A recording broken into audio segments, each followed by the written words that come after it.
On the fake punt, delay of game, how close was that to actually getting off? Did you guys like the picture that presented? Just how aggravating is it not to get the opportunity to run that play, because obviously you showed it with the penalty? I mean, it was frustrating. It was one that, some weeks we carry it, some weeks we don't. We thought that the look presented itself for us going into the week. It was something that we had worked on. The issue with it is that it is a check, and it's based on the look that we get. Being a little bit louder there, communication took a little bit longer than obviously desired, and we were probably half a second away from being able to get it off. But that starts with me in terms of creating that sense of urgency in the practice to make sure that we are able to get it off. But it could have been obviously huge play in the game, and definitely is a missed opportunity since we weren't able to get that run, because it was obviously there and it was executed pretty well. Nelson? Keon Coleman at the punt return.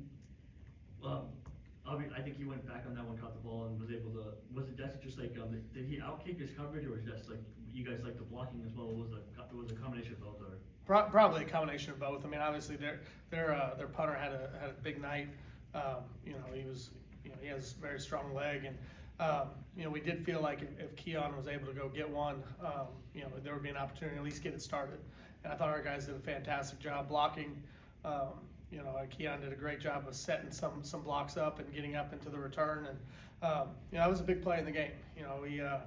I think we needed that at that moment, and that's one of the things that when we point at, you never know which play is going to be kind of the one, and we've been able to do that on special teams and spark some momentum shifts throughout the course of this year, and I thought that was a big play in that game as well. Jordan? Coach, Jared Verse and Patrick Payton played each around 50 snaps. You didn't rotate as much.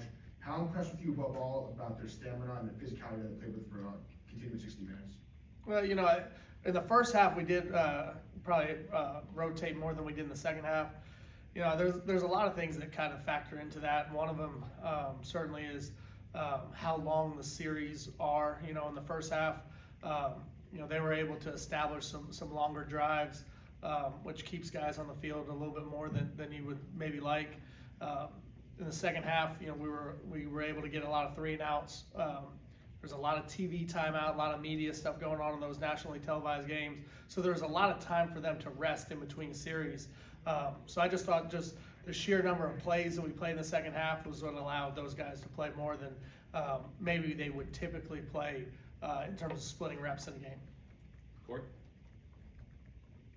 2 questions. First, have y'all played the best schedule of punters in the history of college football? That kid last night was better than the Duke kid. And did you know that going in, that he had that kind of leg? We did. I mean, we knew going in that he was a really good player. We had a high level of respect for who he was. And, I think there's a couple things that lead to that. I think the training is probably so much better than it's ever been. I think now that that's the one position that we recruit really internationally across the board. So that was another Australian kicker.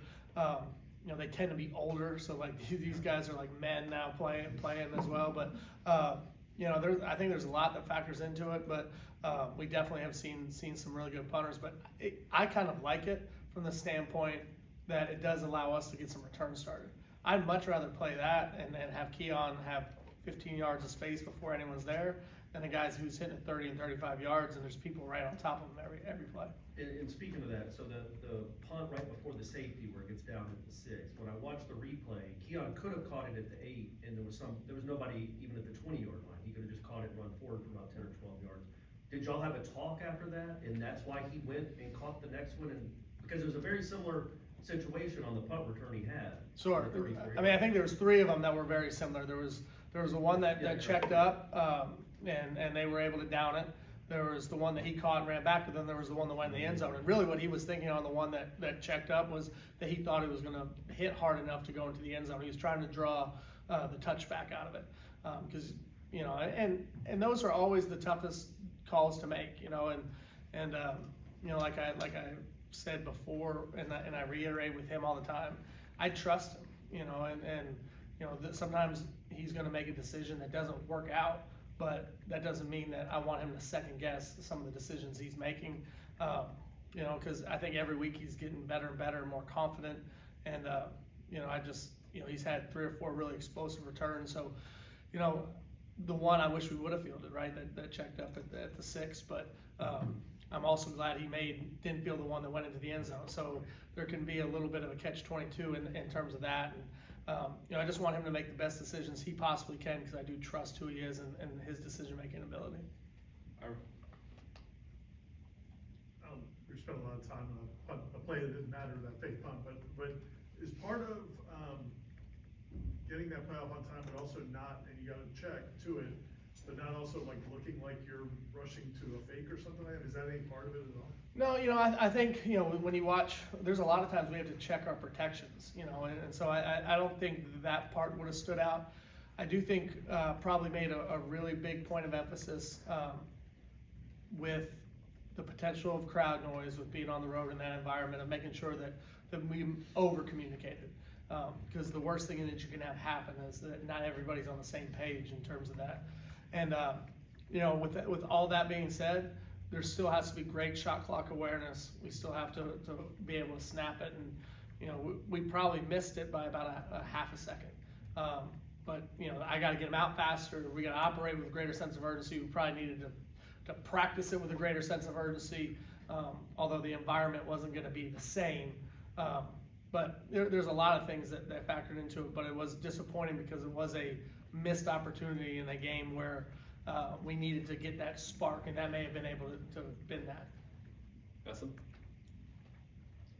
Staying on the fake punt, I know, and it's like a silly question, but in a game like that, when you're playing a desperate team, when you call the fake punt first, does it kind of take away that element of surprise that they try to do it, like, because they had a 4th and 1 that kind of looked like a situation they could have done fake punt as well in?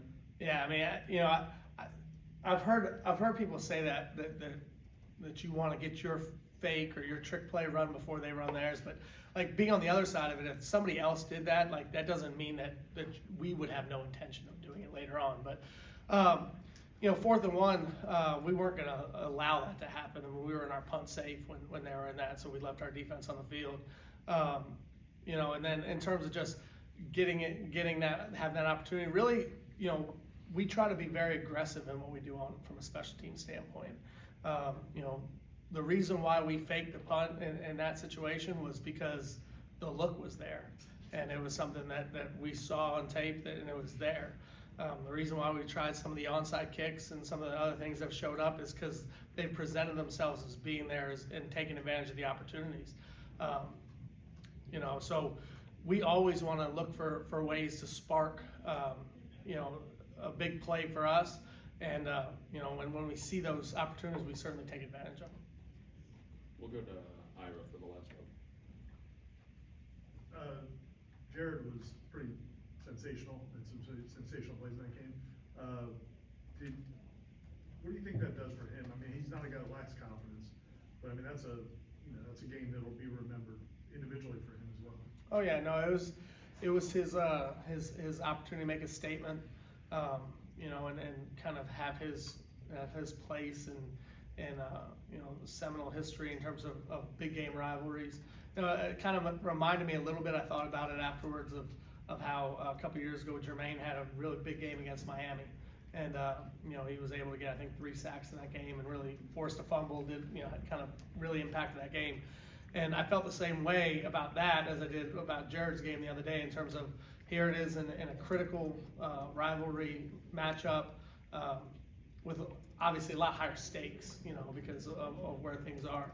But for him to go out and play his best in that game and in that environment when we really needed it, you know, I was proud for him, happy for what he was able to get done, and you know, hopefully that just continues to roll into this week.